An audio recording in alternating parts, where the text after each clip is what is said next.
Okay, so today I'm going to teach you how to do a hands-on strategy in a class. More specifically, I'm going to do it for a 7th grade health class in a substance use and abuse unit plan. I'm going to be the topic for today. It's methods of consumption, which is day 7 on my 10-day unit plan.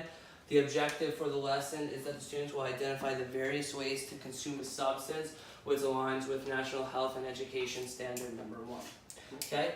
So to start this lesson, like I said, the goal of this lesson, or the objective, is to identify methods of consumption for substance abuse.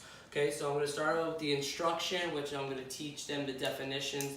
I'm going to teach them the definitions of the methods of consumption, okay, which will then lead into the application part of the lesson, which I'm going to teach you right now. It's pretty simple. It's just creating flashcards for the students, but this is a really good way for them to study the information with a partner or by themselves and learn the vocab words or the methods of consumption at a quicker rate. And once they start seeing the vocab words and reading it and seeing it, the learning starts to transfer and they start to remember it, okay? So I created some index cards here for the methods of consumption.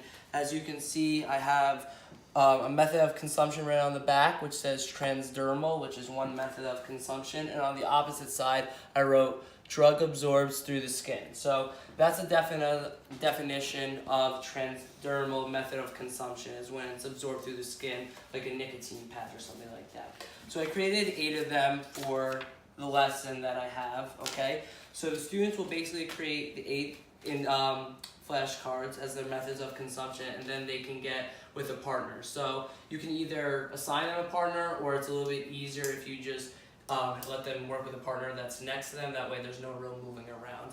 And from this point on, as long as you're monitoring the classroom and making sure the students are on task, this is a good way for the students to ensure that they're studying the words. So it works like this. So if we're partners, I'll read you the definition. Drug is taken through the mouth and swallowed. Ingestion? Ingestion, very good. So that's one card out of the way. Now I can go through all 8 of these index cards until the student is done, and then whatever ones he doesn't know or doesn't remember, he can repeat them.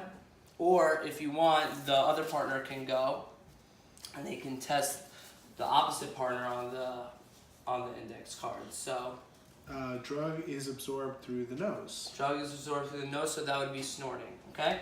So, like I said, some students learn a little bit faster than others. This could take 10 minutes for one student, where it can be an hour for another student.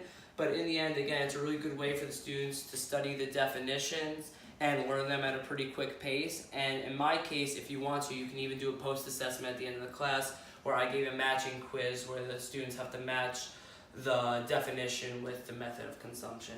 And that's how you do an application part of a lesson.